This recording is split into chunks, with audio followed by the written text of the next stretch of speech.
Avatar: Fire and Ash not only sets up the final two films in the series, but I think it creates a redemption arc for the real hero of the series, Miles Quaritch. Welcome back to ScreenCrush, I'm Ryan Airy, and let's talk about the ending of Avatar: Fire and Ash and what's next for this franchise. Oh, is there gonna be an Avatar 4? Maybe, but we actually don't know yet. So James Cameron said that they have Avatar 4 and 5 outlined. They even filmed the first fourth of Avatar 4. And they did this apparently because there's going to be another time jump and they wanted to film with the kids while they still could. But Cameron has said that this largely depends on whether or not this movie makes money. And in the current movie theater market, that's just not a guarantee. But even though the movie does have some finality to it, it also leaves huge plot threads wide open for parts 4 and 5. And there's many more ways the evil humans can threaten these nice cat people. Now, before we get into the sequels and speculation, let's break down the actual ending of this movie and how each character's arc ends up, because everyone in the film is a very different person by the ending. Loak narrates the film, which is fitting because this really is his story. He starts off blaming himself for his brother's death. He's trying to earn his parents' respect and show them that he is not just a scout. He goes from trying to emulate his dad and brother by clumsily handing a rifle to becoming his own man. He is the only person who challenges the decree that Payakan is an outcast, and he even embraces that outcast label for himself. Does he want to shake it like a Polaroid picture? So, because of this, Payakan can then convince the other Tulkun to protect themselves, and the final battle is won. Now, earlier in the movie, though, Jake tells Loak to follow orders, but then he shows his dad the value in not following orders and thinking of new ways to fight. Kiri begins the movie closed off and afraid of Eywa. She doesn't know who she is or where she came from, and this is all because she's trying to understand this by herself. But after joining with her family, she is able to finally speak to Eywa because now she recognizes she is part of a larger whole. Jake begins the movie blaming Loak for his son's death, and he also is taking a harsher, more like militaristic view of the world. In Avatar number 1, he tamed the Toruk to become Toruk Makto, the warrior of legend. But since then, he's tried to let the beast go in order to live a life of peace. His story in this movie is all about accepting that he can't live that life. Whether he likes it or not, he is at war, and so is his family. Now, by far, Neytiri had the most dynamic arc in the movie. She begins the story filled with hate and poison, and she actually reflects this hatred onto Spider because he's the human son of Quaritch. She even tells Jake that she kind of despises the human part of her children. She spends most of this movie steeped in hate and anger, which is symbolized by fire. And this is also reflected in the sequence where she disguises herself as one of the Ash people. The Ash Queen also lives her life in hate. When her village was destroyed, she blamed Eywa, so she became sort of an anti-Eywa. Eywa is all about creating cooperation among the people, but the Ash people are all about taking. They want to burn and not create. But as we'll talk about in a little bit, the overall theme of this film is about how fire and hatred and ash ultimately lead to life and creation. Well, I gotta go.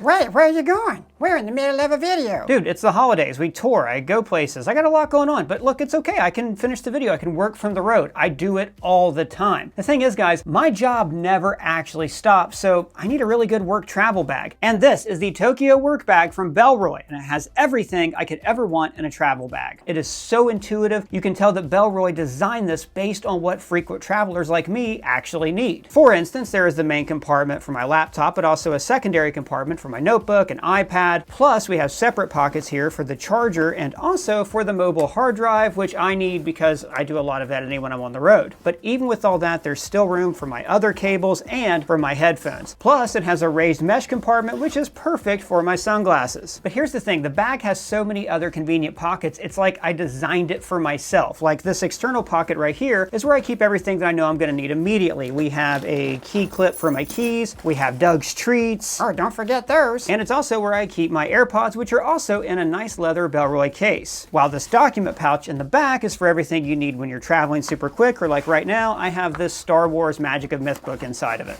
And there's also this water bottle compartment, and inside a hidden air tag compartment. The bag also features 3 ways to carry. You can do the handle, you can do the strap, and there's a luggage strap on the back. And I love this so much, there is a water-resistant zipper plus an ultra-wide opening, and this whole bag is made from recycled Duraweave because, and this is one of the many reasons I love partnering with Bellroy on this video, all of their main body fabrics and linings are made from 100% recycled materials. These are products that last with a 6-year guarantee for bags and other products like my AirPod case are guaranteed for 3. So right now you can get 10% off Bellroy.com using the link in the description below or by scanning our QR code. Bellroy also makes backpacks, travel bags, wallets, phone cases, and it also makes for a perfect gift to yourself or to others. Links are below. Now back to what I was saying. Now, I think that in the future, we're going to look back and say that Spider had the most consequential arc in this movie, even though he doesn't really get to do anything. He's more of a MacGuffin in the film. He begins the movie reliant on a machine to survive. And you'll notice this. The humans are always portrayed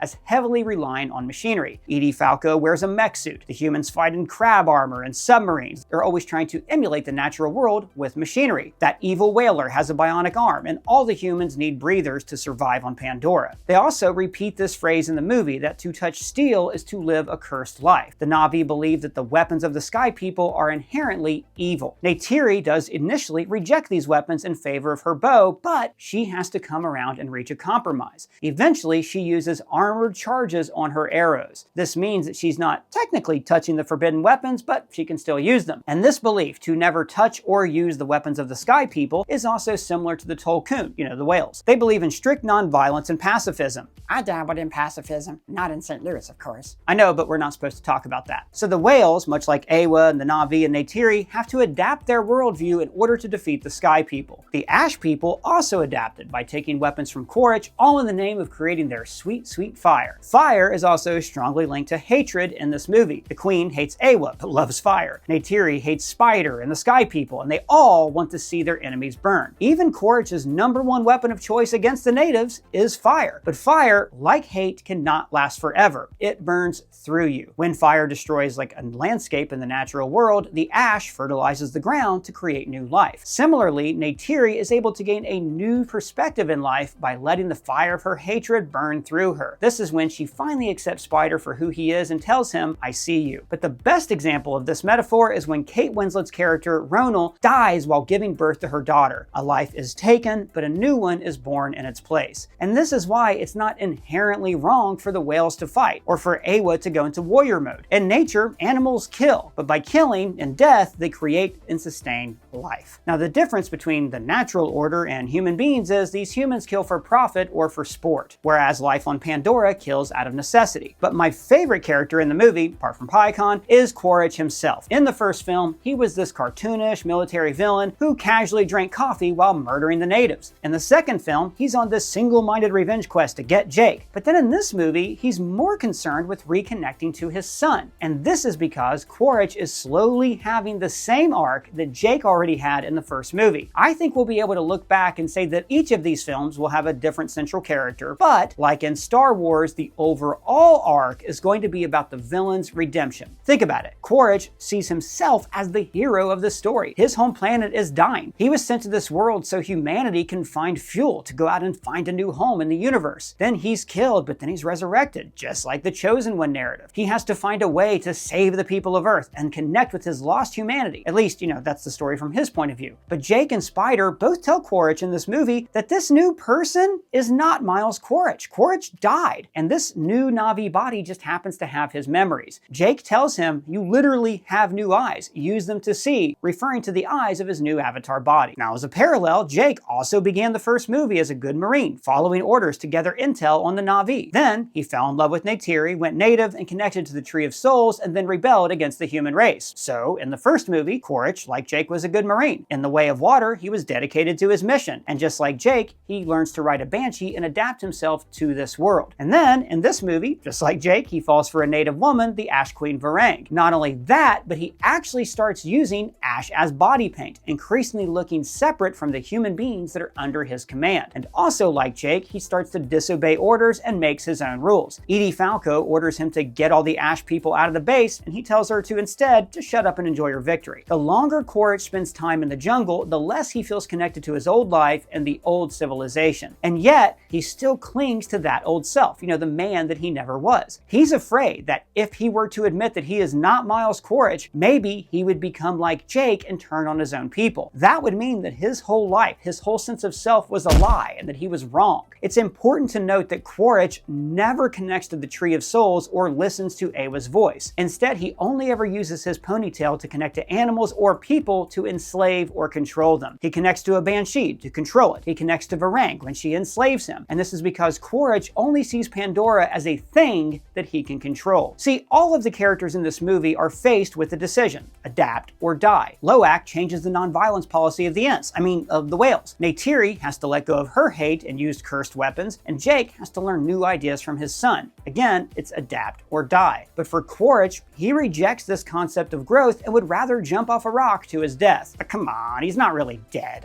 This movie could very well be the end of the Avatar franchise, so they did give it kind of a nice little ending with all the dead people there. But this also leaves a lot of story open for future movies. So let's talk about where this franchise is likely to go next. But first, guys, I want to show you. So for all you people who are always saying like, well, Avatar is just Ferngully in space, you're right. And that's why we made this shirt that says Ferngully in the Avatar font. And because this franchise is about human beings bluing themselves, we made this shirt of Tobias Funke from Arrested Development turning himself into a Na'vi. Guys, we love designing these shirts for you guys. It's so much fun. You can find links for these below. It really does help support our channel. Thank you so much. Now, in this movie, the Ash Queen runs away and she lives to fight another day. Presumably, her and her followers will travel far away and then begin to once again enslave other tribes. If there is a time jump here, I could see the Ash people growing in strength, and the fourth movie could be about a civil war between these two groups of Na'vi. However, there are sad real-life parallels to go along with this. When European colonizers arrived in native lands, they often gave weapons, food, and medicine to one tribe in exchange for helping to defeat a rival tribe. And of course, this always ends with the colonizers wiping out everyone. So I could see the humans, as they're rebuilding their presence on Pandora, stoking this conflict by giving the Ash people weapons. And remember, for the Ash people, this is a religious crusade. Eywa became the warrior mother in this movie, using the animals and planet against the humans. And the Ash people, remember, hate Eywa. So their ultimate goal is to destroy this hive mind of the planet. They want to control the planet for themselves. And the humans would have the same goal. They want to repopulate Pandora as a new Earth, and they want to terraform the planet. And they can't do that if the planet itself is rejecting them like a giant immune system. So in a sequel, it's natural to presume there has to be some kind of escalation. In Avatar 1, the humans had a small base, and number 2, there was a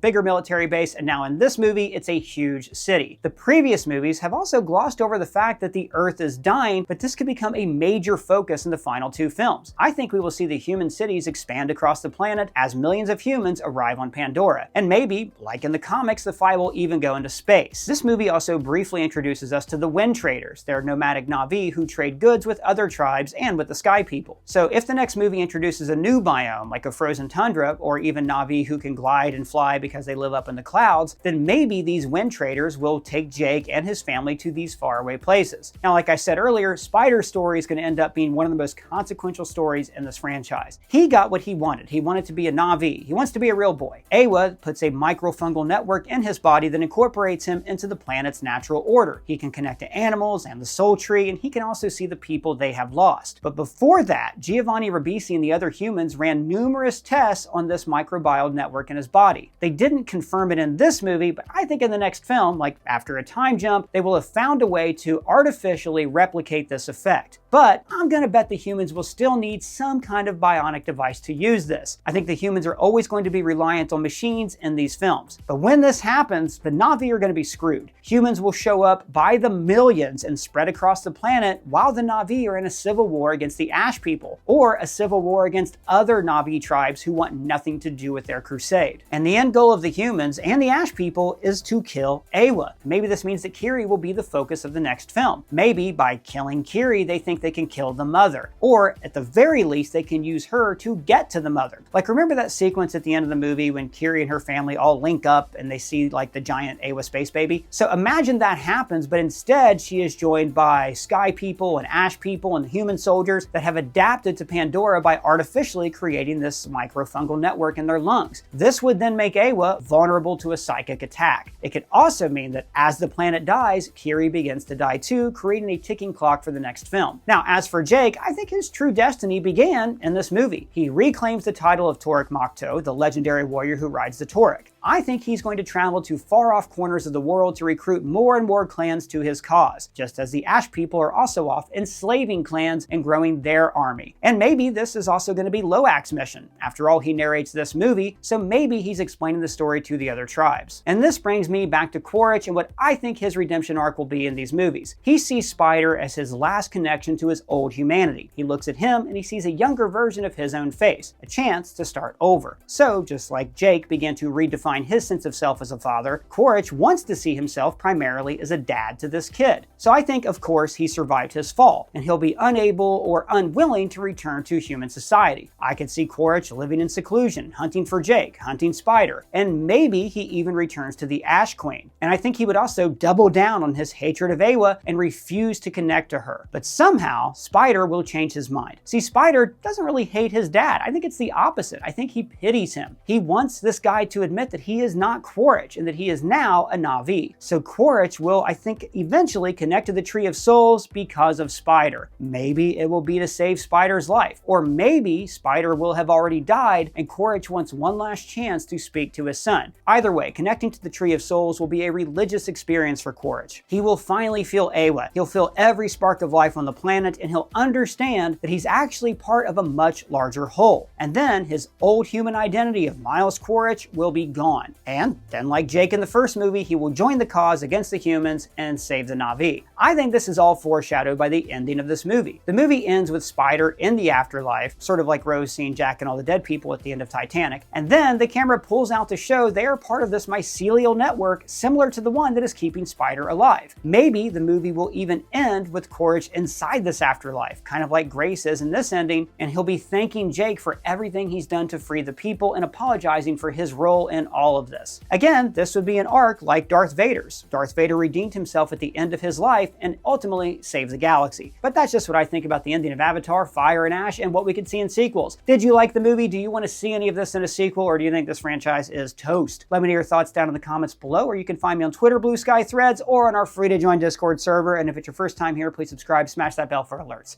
For ScreenCrush, I'm Ryan Airy.